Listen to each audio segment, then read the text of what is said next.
GMF dia chung chang kan sei jing ta in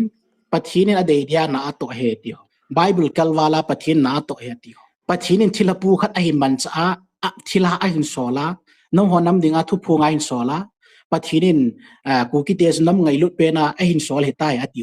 na ko bru siwa ki ti ho ko hin mang hi cho chu ngai tu mong to ke chu tu lai hi cho loi hina he tai ga selective ta ki tu mo na penu sei dong ke apum changwai pathin thet mi jing bin na kan sen sa bunga hungol che che de ka tin angol na sang che jing ina to ai atu se yong tam ta na mu di in atu se ho hungai leo chon video ang viral hong ku ive dai le kai gam hei mo mong wei tan hungol che ni wi ki ti chu di mo mong hin ya chu pathin ko ki ti to ki chi de lo be wei tai nangin angol che ni tin ma hola apung che win aki khop naw zong building hong ki thupi che in na mi la tam che in as apart zong asot che in taw khom na phon zong asot che in hi chi ale nang mu da nangin setan lang na thila ho lang ana gel chu ale thila ho hi iti dana pung che khang che dam setan lengam ki ti chu khat bei thut na amu bei pe pi ai le setan in ba koi la banui le sai pina to di setan ki ti chu alengam hi in muthim gam hi pathin mi te ki ti chu pathin thwa safeguard ki bola pathin thu pha te ke cha sima hi dia chu pathin thu e hodinga him tu chemjam e hodinga galvan i ki ven na diu chu in hi som lo ting ta le mi him ki ti ama ngai dan ama mu dana bible hi ipiha compromise bonding tam ta hin nei ting ta le bible jing long chu khel nga chula mi him ong ting ta le cha chu satan lengam chu alo thila khang to ding mai ya chu satan ki diong chu a hat moi pon vet sana thupun bung som la thumna hui vet ti ngai le hi chi sahim chu dragon in thanei na pi he ti chu vanui le sit mi ten ama chu moving ke dang savina zui ta ve ti chu ya chu satan ki ti alengam ki ti chu mo nim beijing na gyal ding hin bin satan ki ti chun ana ton ho a mission ho ding ta le deception ma to na pen jo khang to jing ning mong hin adi da to ai nga che lai da adi da GMF da ta bang pathin thu undermine ki bol na pathin thu compromise ki bol na miracle le out ipya out looks me ya pathin hol na khata thil ki dam na me khata pathin hol na mun ki ti jong le setan hi chileng gam chu akhan to sa mo ni ani chu to jima dia ki bol pu mo long le chu thilana to na thilhamin pana pathin chila in sola kaw ti ho azon jiwa hallelujah amen sabwa hi chi da bang na to na chu setan lung thei ma di na ya chu setan ki chin tai ta bang na to no hi ga ki sei le phat the bu ma tho ma ding mi tam mana chu thudi hi lo ni ho manang chu di mo jong hi di lo ya chu hi cho mana chu e hon pathin is di pon e ho dinga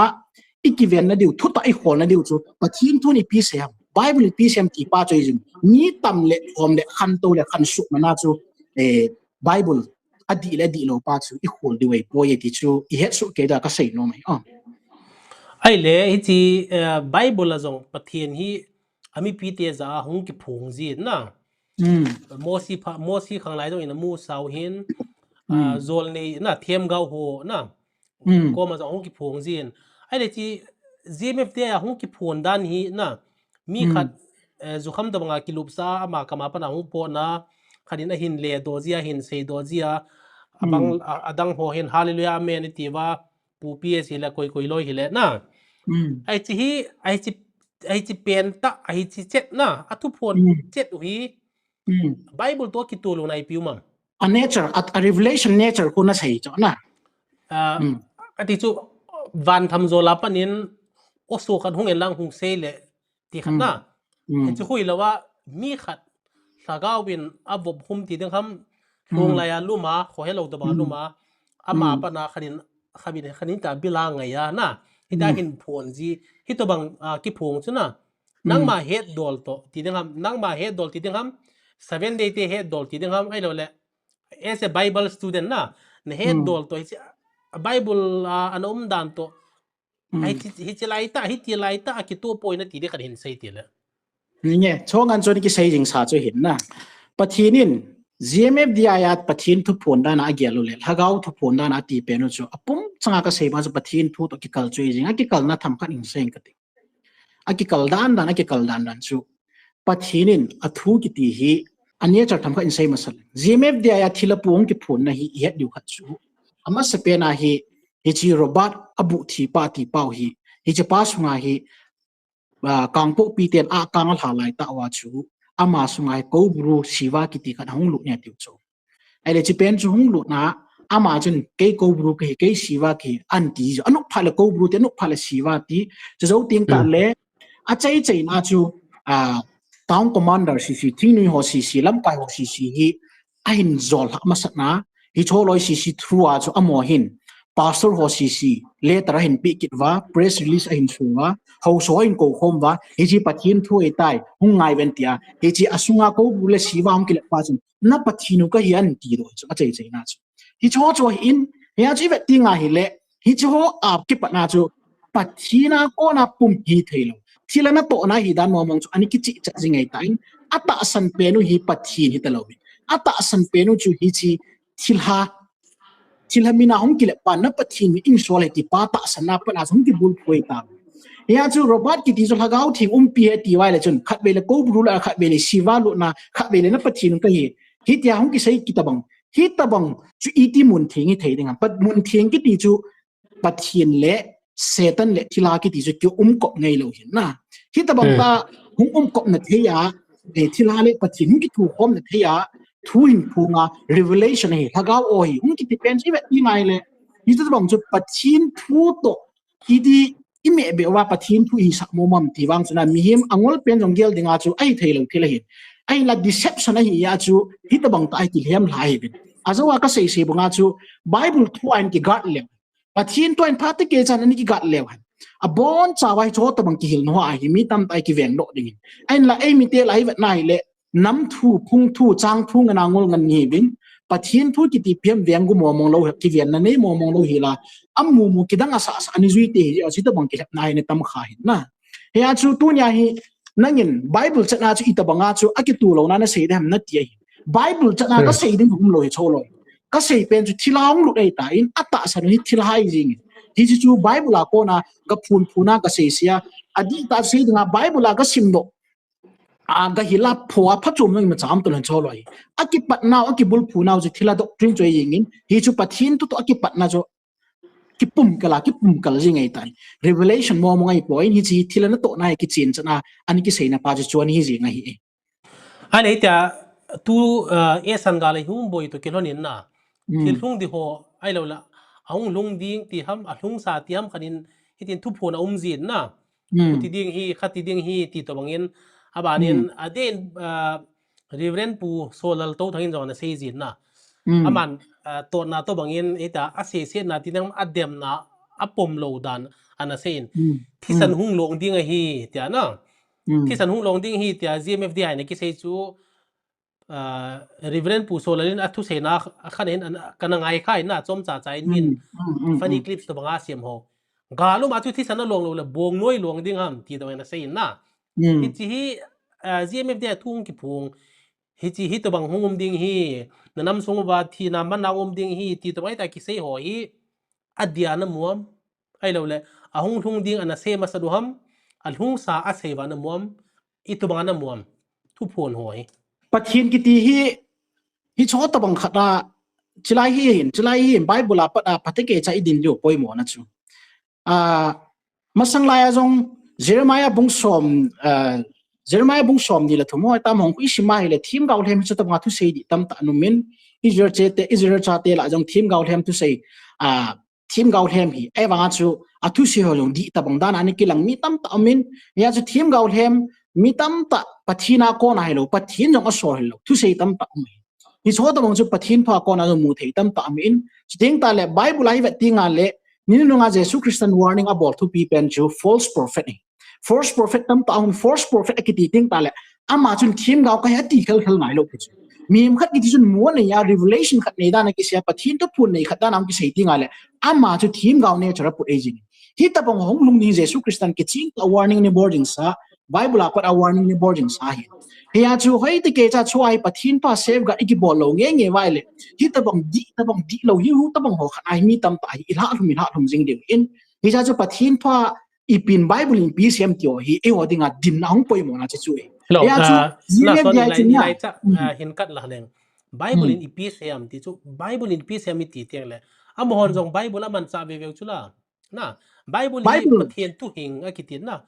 pathian tu hing a hi dung zuya zukham hon jong zukham to zudon to kitu Bible abunga chang het ve veu na til hi aman cha dan chum chom hen nangin Bible to kitu a Bible to kitu lo lang pangin sei da tin na je chu amon jong Bible abunga chang sim jing ke hin na amo thil bol to kitu a sim jing ke hin ken nang ka hen do chu nang ma lungel dola nang ma theology pathian tu ne het dola hi chi thu phon dan hi to banga dan hi adi ka sapoi adi poi ke gel danin Bible to hi chi ka hi kitu ka sapoi Bible to kitu lo ti hin lang nang ma lungela kitu na sa lo dan na chi adin thu phon thil hung ding gal ki do naum ding mi thi ding tia a hin phon ji ho chi specific a hin seo Tizu ka sei gal to chu ivat na hi le hoi tam ve mo mong tang sa ja pathian gal thu phun hungum ding ki to ivat ti ngai le GMF di ki wa hi cho ta bang hin hi ta hi thu ni sawe po in ka sei bonga chu amu a hi di han lang di ta hi han lang hi jong le mu theding le za theding I ma chamo mong cha pathian thwa ko na support lo in thil khat ki ti chu thilana to na hi ti chi he nai le adona don lo top digin hi chu mi him te ni he thei lo hi tu na ka sei nom chui chi hoi te ke chan ngai hi ti GMF da ki bul phuna pen a foundation pen kin study kan ni bol ama sa pen lo ai chilang nai lo win aban mana kan do din na thu phon lang chet GMF de thu ki phonga hi to bang thil hung ding hi thina man naum ding hi khole ve hung ki hal ding hi tia a ki sei ho hi adi ji thawam lo ka he na question do dan so ka he ma mai na ai la direct ka don direct ki hote ka sei nun pen jo pum dia adi lo hi adi nai sai po in a sei bang wa chu alaya to ho si ho vele chun nam lam kai ngana in ting ta le hobung la dinga jong kine pium ta ni tam ta ki su ngol tam ta me in hi cholo yu si khun news la dung khu phata ke cha sim jiwa chu ting ta le ilam kai ho khu delhi la dunga thu sei le wa li ho kum chen ho sim ave tu chat jiwa hi chi ave tu chat dung jiwa chi robot abu thi pa thilapa vo kung pa hu hi chi pa hu a hil chim ma sat jiwa phata ke cha direction pi ma sat jiwa hi ta ho thuan pun sa jiwe bowin heya chu robot in ama chama phonum point abon cha kya chim kulam le thanglin sio ki chip nanga in heya chu amo kam so akona hung do ima cham pon hilaya mo na sei jo siu khu hotel la dunga holim hole tap kung phunga holim mo na bon cha sei sa ngani pum dia sugunu lang hung boy ding zong ana sei khawin so adet le ni kho ki to pam wang ke pon na ai le to azong nam dang te to hung ki boy duty ha zo hin seu hi cho hi ti dan ham le ya chi su ka sei in sugnu ho hong bui ding hong chu yang le to ayong kin jong a bon che ke wa inam political situation ho jong hi ivat nai le na go tong ki bui ding to azong I bol mo wa le I so pi mi zo ho tong ki bui ding ti hong ka sei chu ke thei chu a bon che ke chi tom problem team su ke chu heya chu sugnu min ho ga amin pha je le gal kho lai ta mi ki mu da lai ta chu I dei ki siong le mo di chu la chalai chu ipia chi pian ta chu amo chu thim gau di hi ve ai pathina ko na thumu he ho ko chu bible thu I khula pathina ko na thu phoni khol got yu ham ka ti his ta banga chu cho ta bang po chu judge in ball ji GMF dia ho po ina ikilak na sa khaw hin I cho ta bang chu ke bang thul awang ka nei lo phim hi ma hi sa khadve zong na boy kho set lai ta in chung langa mei wa to bang in na hong pakai van til hong kilang e tin GMF dia na satain hallelujah amen na samuvin na iti hi ito bang hidem abang hanin asay loi hanin drone he tivin drone apa na may hung va he tivin GMF dia hin Michael van til hung kilang e tia ana saywin na iti ipihan nang hedan god sikya pura pathin thwai fiel naw ngani inkin nu chim kulam le thamlin se yong he ka pum mo num ta poi angol mi pi ho ki cho mi pi hoi ki ngol pe se na hi chi hi imi nu ha do mo be thaga mi ba ki nei mo be se hi tai thum lu kam hi hi cho po chu I vet ni ngai le to anin do wanga chu mi tam ta na se ai la he timon sei su ke le chinia chu Starlink skyline ho bon skya leng le hi su ke in chu ting ta le hi cho to po a si ho to po hung wa po van ti le ki ti van ti la hi ni sa mu su ke den mobile phone a ka do su ke van ti ka mu we ting chu la ichilaya chilo nu chimplam yang karum sunga vantil nge tisula vantil to kimutu nga na hivin ele cho mga vantil mulom nom so avido ka mo so vantil chu al having nei ageng ni amit ni ho hoi ta jeng kimusu kele ai la masanga vana thil va ini mu jing ho torchlight tamnga va ini mu jing ho elo le satellite va ini mu jing ho elo airplane leng lai va ini mu jing ho to abons ke alim ke bang so ke hin divine revelation tabang khat athil khat kidang pa kana hung kilanga hi dan mo mong chu imacha significance lo be in ya cha bonds ka deception ai boin ingol na ga oi boi ti ka sei do no mai ale chi ps hau kip na nam lam kai tu lai ta nam lam kai ai nei ti di himen tin na keno president pu amazon he chilai mun hin UNOR permanent security member bangin phar sein na a president jingken ai le ama lam kai na in na ama soi kai na noya he chi KBC KCC lang ho church member ho ai lo le pastor hi ham na to na ne ho bung sunga hita workers ho na GMF dia ki kum kha ga ki khom ji thu phon ga ngai ji ti ho mai le chunga action kila ding ti khana ho min he chi dung zuin mi izan ham khar jong anaki no do ta na ho bu ga ban anaki del do ta ne le ke no ten pu ps min mang chain hito bang na to bolo ding hi ta press release kana hin bolo hi cha hi pingai dan na ne ama power hi ki mang cha GMFDI su ha ding ki ti dem ai lo itilam dola na comment no ma ya chu video jong chi thui kana sei jing ai ta in jing khulam ki ti no hi a ki cha pau sa na le hi ta bang ta microphone hin dok jinga khulang hin sap jinga hobung jo se hin mo sit na mi pi jo si a hin mo sit na ho pastor jo si sumne gwa hin a hobung jo si sumne me sum hol me hin tia leitu la hung hobung mi ping tha hin tia leitu la hung lo si mi ping tha lo thil ha kaw a hi hin tia chila yaw ngoi pathin cha ti we na hing changa wan kam kal ni ta we ku ki te pau chu wan pau hi tai thio po ai le chu i vet na hi ni cho to banga thu a hin se ngam na le hong ki cha pau sa nai ve tingal i madang za e point hi chlai mun veng ding le ama bodyguard ta bong dinga hi chi athila kul pi veng dinga thingni mi tam pa ki thla pa hi chi ama dinga ki ven na kul pi thu pi pen choi in ya chu pathina ki sungai pon ama hi underground na ki sungai bo chia chu tu hi ama dem phat chu mayong le message la dunga comment la dunga betong hi chi pai hol da tha di hi chi pai hi kap li di he mai chang hi za na he achunga chu di he alu zet ke ding hi cho khu hi chlai mi ngol la thang ho khu ama veng dinga he ta khu mi gi sa le cho na hi je ya chu i vet na hi le ama hi pathina ki sungai po in aki sun na theding i ma chamo mom lo ki sun na ding dai lang hi ta bang lam kai nam pin lam kai da na evet o koi da han lang hi le ching khlam ki ti hap ta khat ang ding lo di ni tam ta na kul pi go so na vai chin pi da ngai ta in ai cho thilan to na hi ti ki chin ta mi o si ne ni ai la aveng theding abodi ga theding mi tam ta aki ven bi ja khu tu nya hi ta khu ham thi cho ta bang khum lo hi han le ke yong shot pya pa na hi chi athila pu ka pi za pi de thing ta ka se ai la hi ya khu mingol tam ta mi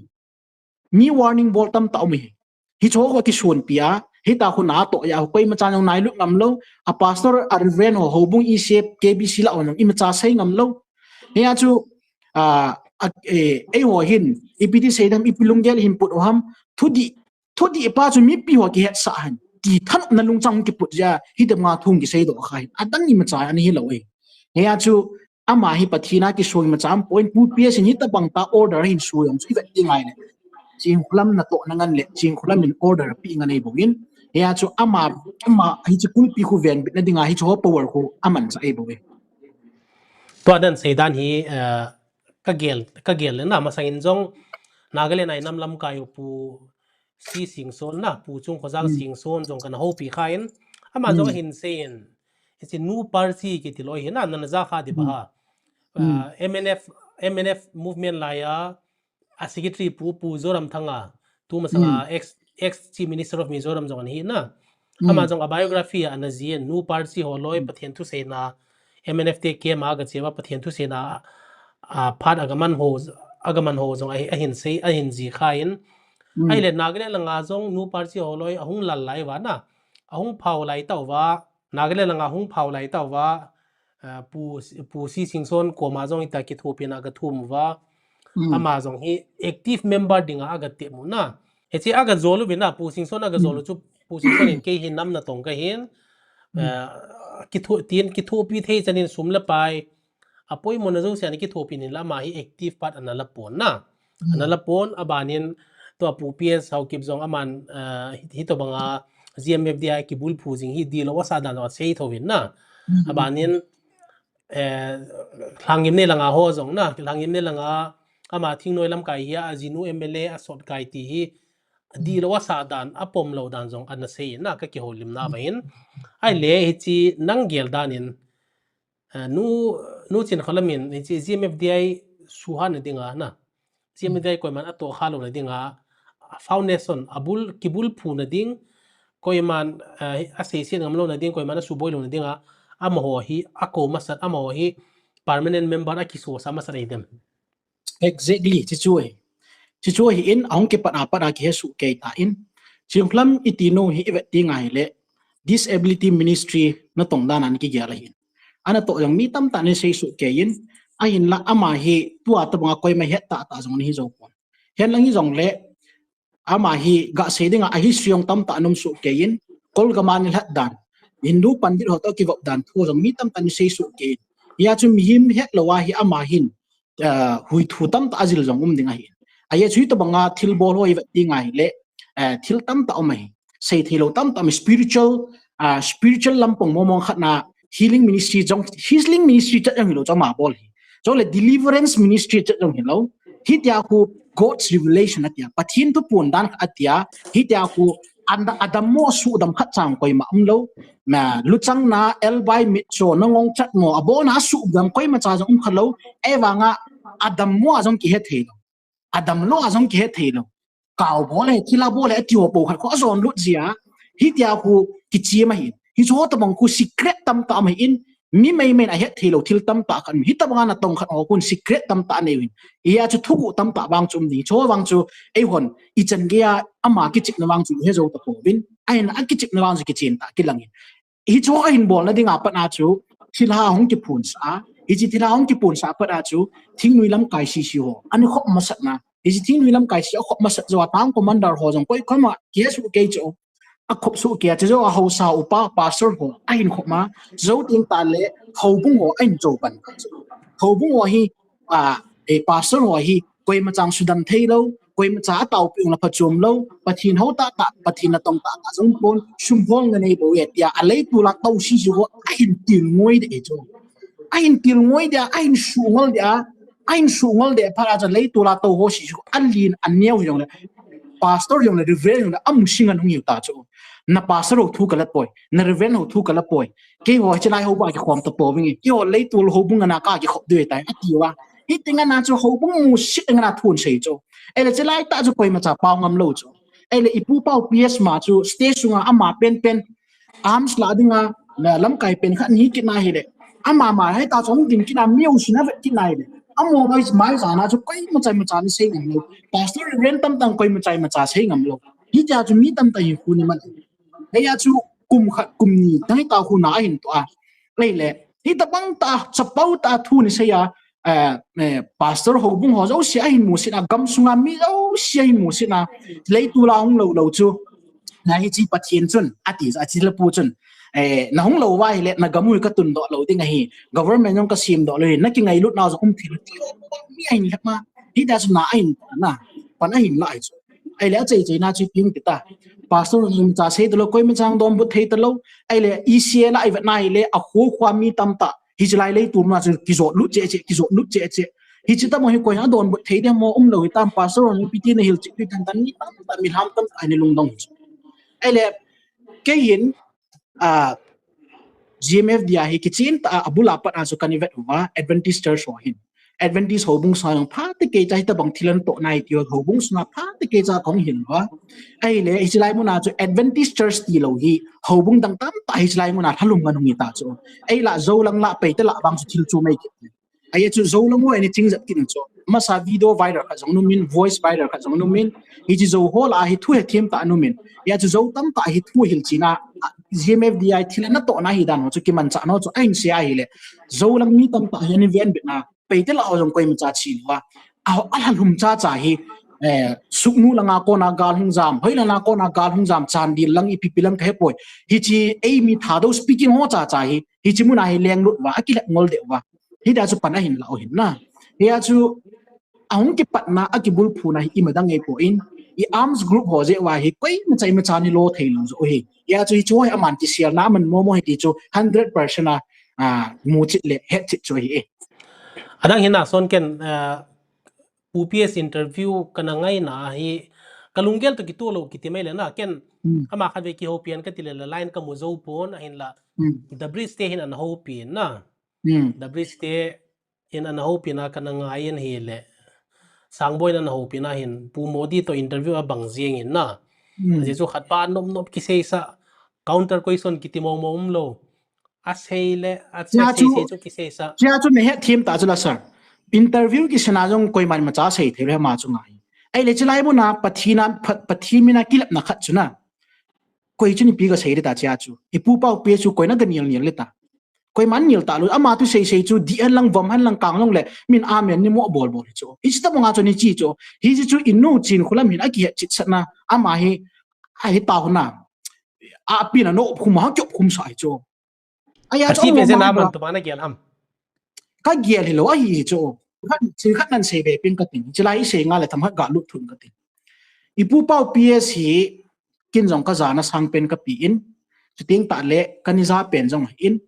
ama nu nga jong keong ama program gun gun na je keong kal ani sung jing khat kani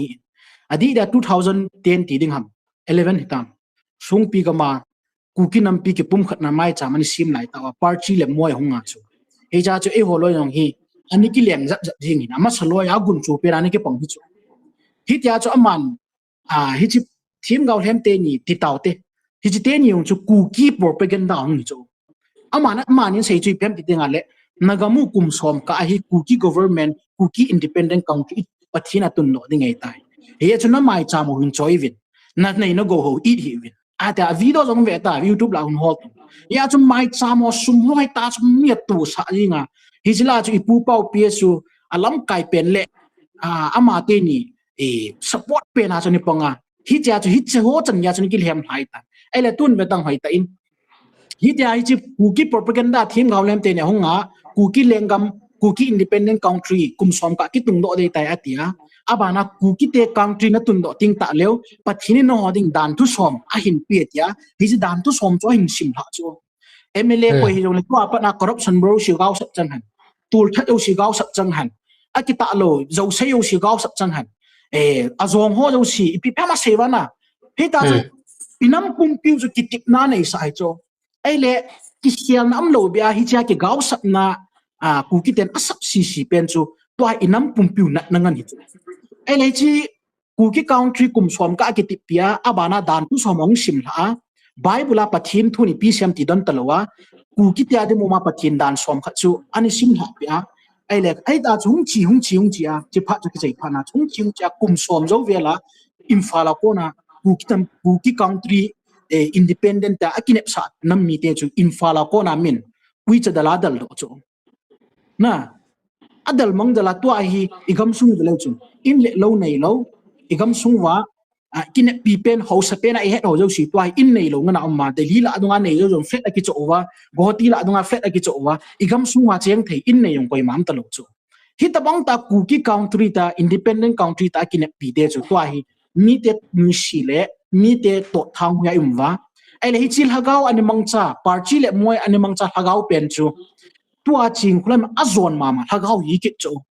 chil hagau pen ku ki propaganda ki pas son sona na gyal ham ka gel hilawin ai chu chi 100% proof ai in he chu party le moi tel hem hagau pen chu tua ku ki propaganda ang kina 2010 11 la vela ku ki independent country promise hagau pen chu tuai hung kitna ke man na nong ho ka na nam hi ka ngai lu na hi hung ti kitna ke ma ko man hung lo wai le na nam pum pi hi da hi wang phat na tu lo di phat thera na chan lo di tio pa hung kitit na sa chu ting ta le ke man nong ho ding in thu tha be ka pe ti kina ning party le moi hung pe na ten ko ma me na khial pen chu tuai hung kitna bible hung khial kitna ke man ke nai ti pen chu hung yung pi ki wa hi chi adinga mosile elizata bangdana amancha doctor pu ipu hegin chu a bible sunninga chu ni man cha ki ni chu hi ja chu na to kina inam pum pi hi ta ki lem chabe de yu chu ai le ki lep now hi vet tinga la ku ki min nga na setan in ai lep now chu ya chu inam ngai lut na pau hi vet tinga la setan in advantage la na ne ya hi chen ya hi inam pum pi ki bum na na mo chu to ai ai le chi ki bum na la mu na ani lam kai chu pu pau pi si hi jing chu thim gau lem zo si pu cham lu noi ta ta ama sanga koi koi hi ta ta ani lem la ngan thim gau tu sei ki te phat phat cho mai lung lu jing chu ipu pau pi si pa cha ta kha jang hi chu i vet nai nei wa nga chu pathin thu angai lu ni ka mu chu ipu pau pi sin pathin thu ngai lu chu ai wa nga pathin thu ngai lu na pa hi ipiti hola pathin tu di chana pathin ipiti ho dem ti alam pi ki hol kha lu chu mai ya chu tu ne chlai mu na mi pio sa ngai na hi aman oni ngai kha dinga hi le hi chi pathin a ko na nang ki gelin tin pathin angai lu na hi pathin a he na in ai na ipilam pia pathin hol ham hi chi bible hi dong lo bia bible pathin thu dong lo bia ama ngai nan da le thu ki dang ki sei ho le thin gau da nam ki sei ho ko ngai nom na na ma hin na ne to kha sai he kha mum jing hi tu changa pa na hi ama hin pathin tu ni pcm ti zo hi ke chin ai mu china inam pum piu hi mi pi ki na pi bang ta le mi pi na dei sa bang ta ai pathin lam di ta ai pui ding pai tu na amang ka tip na nom in hitlaya thil ho thu phun po thim gau le mo thu phun po ku ki mina pathin hung kilap ma pathin da nam kilap ma thil ho tu se po ta sana nam pi atol tol lo ding jong pa kai min ka ti min ya chi bon chai pathin geng khen cha pathin thu ni pi sem ti pa dung ju ya chu inam pum pi i sim to wa ai la ku ki nam pi independent country mo sa inam pum pi win pathina hu hina ini diu pa thu pi pen hi chi pen mi no sin igel ko chi ta le hin igam sung my transformation lin la bang ding hin na ai le to in so kan do je phona son the bridge te sangbo in interview na bol na kan nga ya chu pups paudan le adon bu jong tiponge thu ki dong sa nga man modi se to nga man ki ba na lunga ase nom no mo ki se hin na ai la pups hi direct a thiam gau eliza holoi direct a pathian to ki ho to banga pakai ta na adang se da tang e 1 to 1 na ki ho to banga se ji hi di na sa na ke ma chu di ka sa be lo hin na ipiha nang gel dan akil hem ha chu ipi bol long di thai lo de hin na sa chawang chu adi lo ei jing ai le hi cho nagin chat lo a hi ta hin na pu kam kho hen kim genin gal hung masang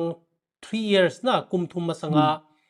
athil mu na sei chu na ngai kha te ding hin na he chu nagin chat howam chi chu ka sei he inam pum pi hi pathin thui gil ting ta leo vision ka pom po vi thim gau ka pom po ve tai i theology i doctrine bul phu cho ema christian tamzo ikil hep naw hi vision le thim gau them ngani ki chu chu ka sei na he ya cha bul langa advantage chung chang thwan nin do le ho cho them hoi pathin thu ni ki he chu to kan do pian che chu na kam kho hen ki na he thim chu nagin cha nam nagin ke chu cho ta ngau ki them kai po in gin jong king cha lo ding ki dang nong sa lo ding chong le chwa ko hep chi jong kai po na ipisen lang akilo tabong ata bong thil suhan lang ipisei do yong le hi tho tabong ku pathin thun direction ei pui naw ei po in ikil na diu chu bible aging hi chu bible dung ju ya chu pathin a hobung he apui ding mong in he ya chu mai legal ki ti hi ei ho ipha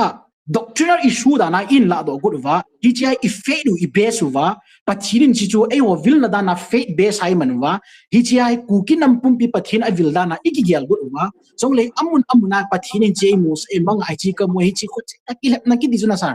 ai cho zo si confusion tu lai kha talo ham vision ki ti ho e vision ki ti chu i het diu kha chu mong poi tin sei pong ka ting pathin thun wang a hil na tam ta mai a hin la vision nya ngo zo si a background study ngai i ta wa pathin to ki pui mi ham pa kai dan thu banga ging mi hin hui mang hinam pathin thu i chan ge lungmun pi na ya bible tu se bang ta i chan ge pathin yinga hin ku lam hin zot mi nam ti wa study za ngai na sa ya chu true prophet and false prophet character lo het ngai in ya chu false prophet in zong vision tam ta nei the hi in ya chu Jesus Christian ka chi nong ting le thim gaul hem tam ta ong ding hi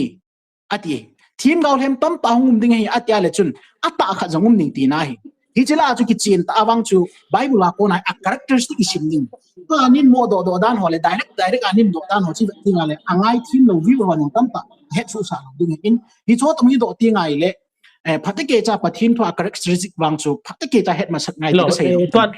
ตัวนั้นเซเปียนสุหินดวนบุตรดีแล้วนะเดเทมเกาเทมุมดิงเทมเกาอัตตาดิงนะอย่างนั้นเซเจ็ดชูนั่งเสียดันเลยไบเบิลเห็นพัฒน์เวลาเห็นปะกายเยซูลีเสียจงอาหงเปลี่ยนดิ้งจงเฮกินซาลงในเปลี่ยนตาหงเปลี่ยนส่วนน่ะบวงอินจงอาหงเปลี่ยนส่วนน่ะบวงบูสมานะอะไรจะเกี่ยวแล้วเห็น example ตามตาเมียนเกสานเห็นโจดิ้งเห็นกินซาโลเปลี่ยนก็มาจงประเทศทุ่งกิพงเทหรอครับกินซาโลเป็นก็ประเทศทุ่งกิพงเทยาชูจิชูกิจินตาประเทศนี่จงอาทีมเกานี่มันจะหอเละอาทีมเกานี่ปุยหอเละอามาเฮงาทุพพลนี่แบบสาวแบบยังไงแหละกินซาโลเบงันมีหิมงันนี่มันจะอินมินิมนุ้ยน้องเป็นห้องงันนี่มันจะเห็นนะตูนุงาฮีไบเบิลเอวดิงาประเทศกิปุยนี่ดิงาจะอินเปียวให้ตาอินไอ้ละทีมเกาขัดจุตูนุงาองกิพูนตาเกี่ยประเทศนาโกนาทีมเกาก็ฮีอติติงตาเลยอามาสเปนาดอกสังนี่จุประเทศทั่วเฮฮิจลายา local gal ho khadu mai chi local gal dungju ya chu pathinung ki phun na theiding le khuchi tia se ya bible ki timo ma thum lo ki I tin do so to ba ki lap good lo ti ya chu pathin thu in thim gau khana mi pha chong ki sei ding ta le a faith ata sanna a chi pi a thil lo si chu bible base a hi nga in ya chu thila ong nge thila pun na pathin in so le ku ki nam chu kong le nei tai tu po chu hoya ko na bible base hi dong cho chu hi so to bong chu ki lap nangani in hi chu ko na chu khade ke cha characteristic chu head do the chu aging it chu hai le ji gmf de hi epz pen ta ong khang to wei dem ke muda ni ma sangin ana ki za kha pon na 3 May 2023 boy zo apa na mi inam mi pteo hin building dang hen lo ja hi gmf de muna pathian au me tia hi so cha na thei ding pen tia lungel ne ya a hin belo idem ai wa ina sir pathin ging mi hiu chu ai mi te thing tan se la pathini gi no chu ai wa nga alam lo ta pathini gi khau chu pathini I het no pathini ho no mo ai ma alam lo ta pathin ho kha ki tam kha nei le ya chu ji pathin pu ni psm ti pai mi ki bul phu sa nga chu bible dong nom lo hila ai mo emotional base hi fake chi pi le doctrine chi pi ang ki tam be se ya chu angol yung ki tam kha in ya ju gmf de ong khan to na pe ni be ti ngai la agibul phu dan ju thila na to na ko ni ti ki chin tan ki mu in ele chi thilan to na ki san het thei lo mi him chu itam ta je wa chu gmf de ong khang to khai ya chu a chom lam tan ki sei le mingol itam na lai je wa chu cho to bang khang to the ya chu e chi thila kul pi phut do nu khun na mai nam ho na pastor ho win na imachala bol thelo imachala tong ko lo atawai le mai cham tam ta na choi piwin soma tam ta na choi piwin ai la chilai mu na pathin ki phun na ati cho hi chilai mu na pathin ki phun na hong wai le cheng kha cha yong na choi num po we ta le lei tul mi ngol si chu am hiu kai za za o he pa ki yong chu he na hi ta banga he pha thei mi ngol tam je wa chu financially ai cho loi chun ai ti wa hong pieng tha da na ki gel wa lei tu la cha nei go shan bu la chu anei go shen to bili ni ki satana anei go shen bu hawai le ta hu be tong mal tong ho bonga hu khang to yin cho ai nong hui wat nai a chen nai chong le gam ha cho pen jong ma hi cho tua hi I wat nai le nai cho ta bang chu hi ya chu ta bang ta chu nu che halwin gam cho tam ani khu lo sa kana khol de kyang CID tam ta kan ha di he Christmas 25 December chu anakimangin akhana GMF de 5 December hung hi jeng hi bihana mudan mi a ka bang lo te ding te hi lungel ni oitam tizu ka se in athila pu hin Bible thi undermine bona te dinga ai tai apui leng de oitan na hello a se te ole 25 December jong Bible a po ya thi jibin na kinil kal na dingin tizu ka se to azong nang jong Bible he chin san lang na ho bong pum pim Bible he chin sat le chun gmf de 25 jong Bible ampoi ati pau chu ipija gi se ya ipija I he chin lo ham tiong so Christian ten he so ke do Bible ai Jesu pin phat evidence ki pilo hi lo hi Bible ai Jesu Christa pin na phan hi ahun le achang le a si jani ki sei ma ma ai hi ji Bible helon ki don thi lo hi ji ya chu 25 December long hi Christian pum pi vanui pum pi ki thap la na ni hi chu tuai thila pun advantage ala ki na ku ki te mingol si chu 5 December la hong chun phei pi ki ni chu na hi chu 25 mai vanui pum pi ni ki lem lama sa hi chu history tam pa mi chu ele wani pumpi hlem la thei pa seten chun hi chin nam neu te chu ipiki ha sa di 5 December di cho anu pha le March 25 an di ke ule an hial ki jing du cho hi ta chu ki hlem la thei te hi chu hi sa bang chu hi ben hi ya chu 25 jong Bible am point 5 December jong thila puin ama appointing time a bol may in and la Bible awang chu Christmas time phat hi ki chin ta ki sei su ke in hi chi autumn season life phat is season lai hong ki chei kun la October September la bang hi chu hoi ta ki chin sa hi na hi chu Bible he chin jo sin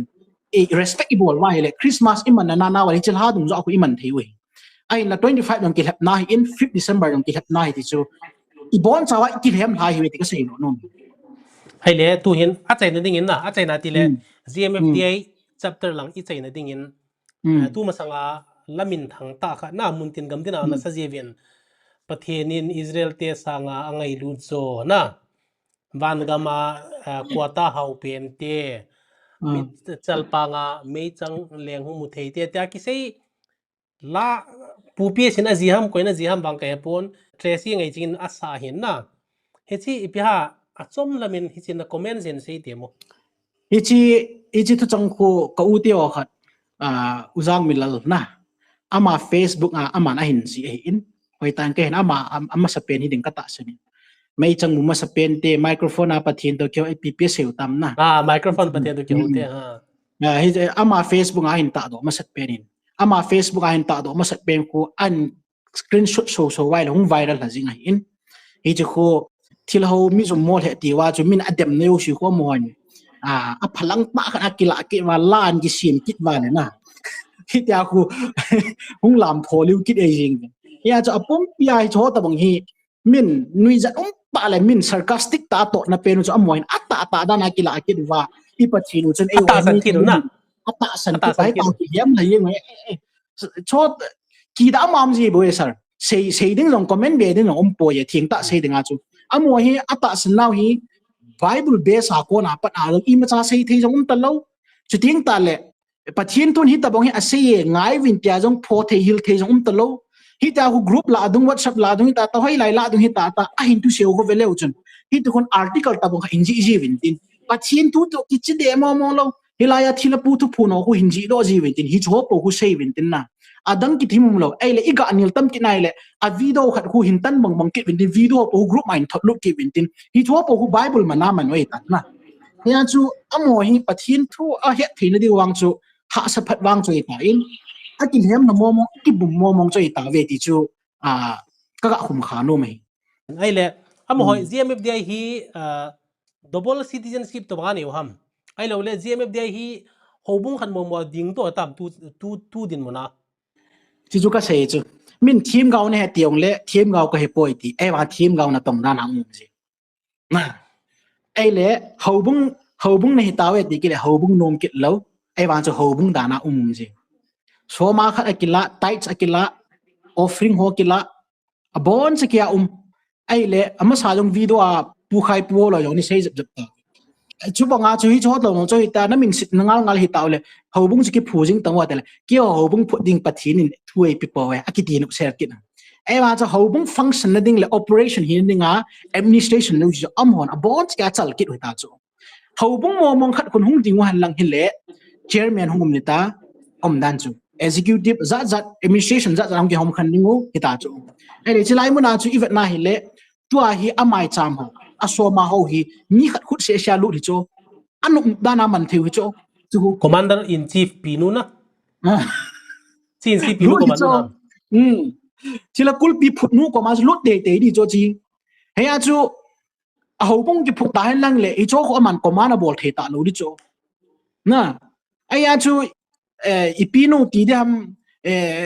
i chila kul pi phut do nu ko velo chun a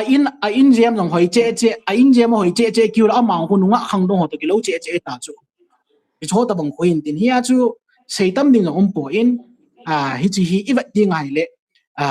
a chei na pe na ka sei nom chu hi chi hi kaw si le thil ha min pa na business mu nei bok in pathin ho na ai nai sai poi chu ka sei do no mai ken tua WhatsApp la dong video hung viral khana nu me khanin ai mi nu me khana na sei na so thim tan hung viral na boi hung ki patila hi e sante na hin bulu ve hin kam ve kiti lai ta chu nu chin kholam hi kan ki son pidan dan chu hi kol fli ma pawani ta khut phai ta bola pawara ka blau na hi tin ka blan tin hi e san ho hu e bulu wa hung zo se thigamin te kan ti hi ta kan ta san le he ti khada sen na hi on the lighter side in latin amo pathin khuna sar amo pathin khu chi lei tul ka inu lei tul ka se sha iching khlam lei tul ka se sha ko ki veidan in chi get ko khal khalai le thabai jing hin na ya chu like microphone apa na ko asap ding microphone kalawla thu sap thelo hin ana dam mo yong ka sudam the ya kilapa pastor ro si hobung na tong shani nu si in ana adam mo ta koi ma su dam jong khapo in koi macha adam mo su dam jong khapo in silha ano ro ta jong khapon abona ko drama lila ta bang ani in kaw si bok ati ho jong ipet ho jong abona lum thi isu lo ngan mental depression ta bonga anu le pa teo akil hem hon acha teo su ngol ta bang ani jong le in sunga het na ha sam ta bang in sungan ko kichip na mani aching dom educated family ki to hi ching klam kichip na yone khapo in ya chu ivet ti ngai le ni cho ta bang apum pe vet nai le amo secret ngana ki chi me bu ya chu thil bol thei ta dana ki seinu van pathin to leitula khom lya ki seinu arum sunga gabriel van pil to timutu theila chi be ki bol tu theila seinu hi cho ta bang chu even nai le na sei wan ki sun pium ta hin la ama ab a hat thena le abol thena pen chu inam pum piu gausa ke koman hung lo wai le na bon chawa bang phatna hung lo de ti ho po anam pum pi chunga sei thei pen chu in mel ma chunga hi gausa na khat ling ta yong abol zo lo